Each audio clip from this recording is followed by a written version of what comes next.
but to serve, to give His life a ransom for many. Let us pray first. Almighty Father in heaven, thank you for this special Sabbath. Please help me as I speak today. Give me courage and wisdom. Use the words to bless others. Please send your Holy Spirit to be in our midst. Thank you for loving us. In Jesus' name, Amen. What comes in your mind when you hear the word service? What does it mean? It says that service is simply helping others with a willing heart, using their time, talents, and resources to meet someone's needs or make their life better without expecting anything in return. Have you ever done something kind for someone, like sharing food, praying for a friend, or picking up school or their church? Some people might say, "Yun lang naman," but for the Lord, even the smallest act of kindness counts a lot. When we help others, actually we are serving God. Our key text, when we read in Matthew 20, verse 28, remind us that true greatness found in serving others, just as Jesus served us. This biblical principle underscores the value of involvement through service. Let us talk about serving others and how powerful it is when we got involved with God's Word. In the Bible, we have many people who got involved in service. Just like Noah, when he built the ark to serve others. Moses, when he led the Israelites out of Egypt. Esther, when she spoke out to save her people. Jesus himself said in Mark 10, verse 45, "I did not come to be served, but to serve." We understand that God always called His people to be His true laborers. Every story of God, the word service, is always a theme with a commitment and a willing heart. Let us read Matthew 20, verse 26 to 28.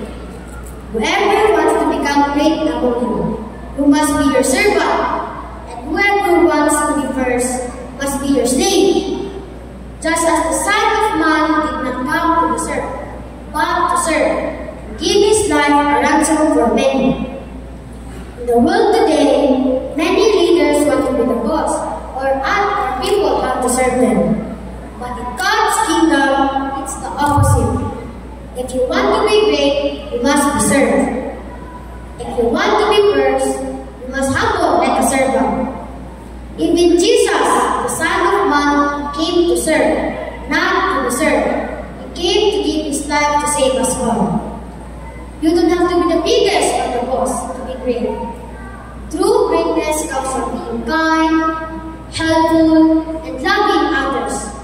Just like Jesus helped and loved others, we should too.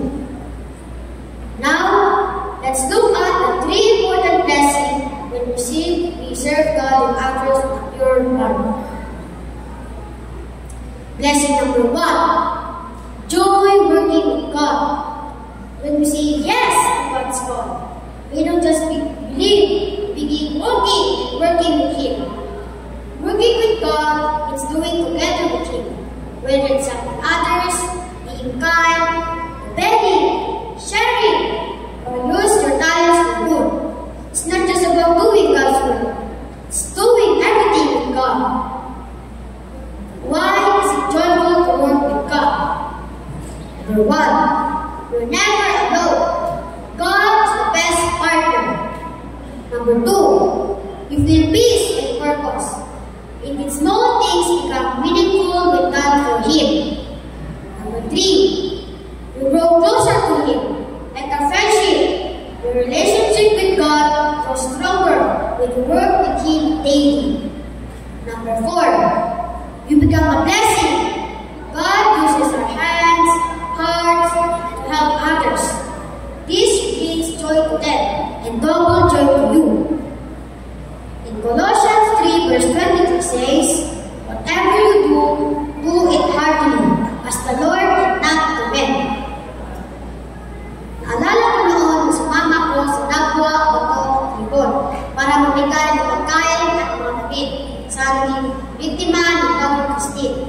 Napakasarap ng pakiramdam na makisama sa isang babae. Isa ako doon sa nabigay saya at pag-asa sa kaunting oras na inubon ko para magulong. At alam ko kayo ay kagunting. Marami pang iba sa iba't ibang pamaraan. Sabi nga sa kanta, kung hindi ngayon, kailan pa. That's why, my dear brothers and sisters, let's not hold back our time when God is calling us to help and serve others. We are not called to save ourselves only, but also to be a part of God's vision here on earth. You have part, let's support Prayer 77, care group activities, and any school or church activities. There is deep, lasting joy in serving God. When we involve ourselves in God's mission, we feel closer to Him and we experience His power.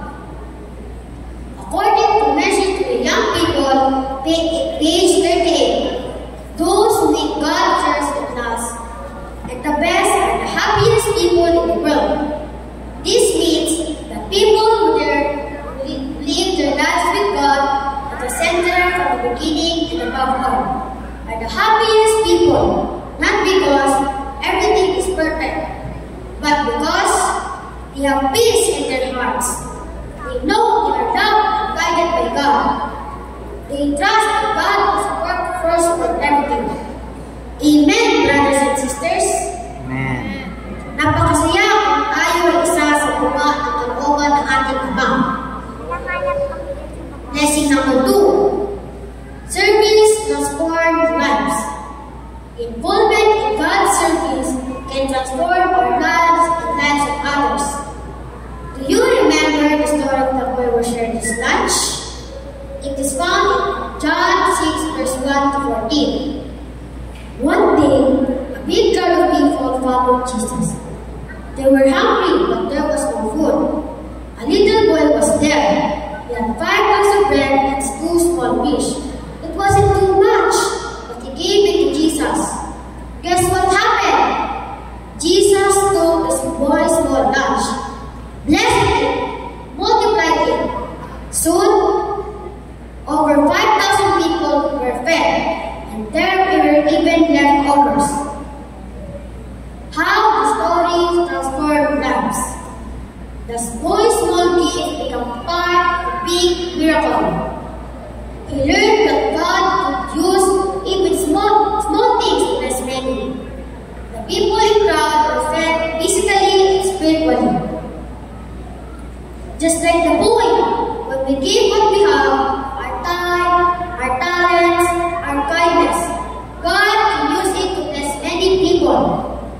When we involve God's Word, like having a church, or others sharing Bible stories, singing, or praying for others, we become part of God's big miracle plan to transform lives. The Bible says, don't let anyone look down on you because you are young, but set an example. Even if you feel small or big, you don't have much to do. God can use us to do big things. And the last lesson to servers is, we become part of God's family in heaven. Matthew 12 verse 50 says, whoever does the will of my Father in heaven is my brothers and sisters and mother. This verse shows that when we do God's will, which includes serving others, we become part of God's spiritual family. Is that a good news? Yes, it is. What a joy!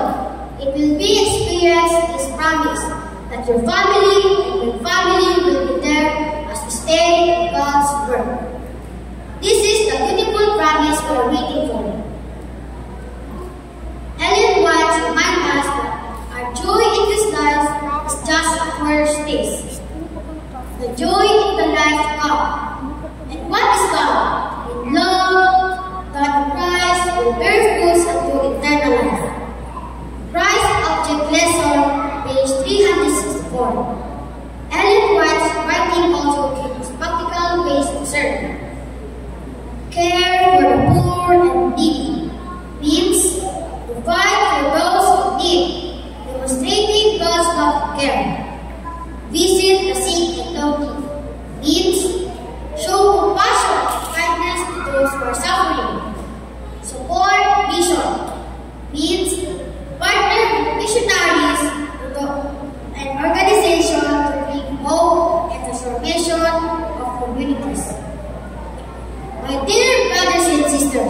even as kids under Sodom. God is calling us to be involved in His work. We may be small or big, but our hearts can beat for Jesus. When we give our time, talents, and love, God will use us to bless the world. So let's us remember, get involved in God's service, we receive 3 blessings. The joys in serving God. Life transformation for ourselves and others. We become part of God's family in heaven. Would you like to say, yes, Lord, I want to serve you? Yes. Let's say it again. Yes, Lord, I want to serve you. Thank you. God bless us all. Amen.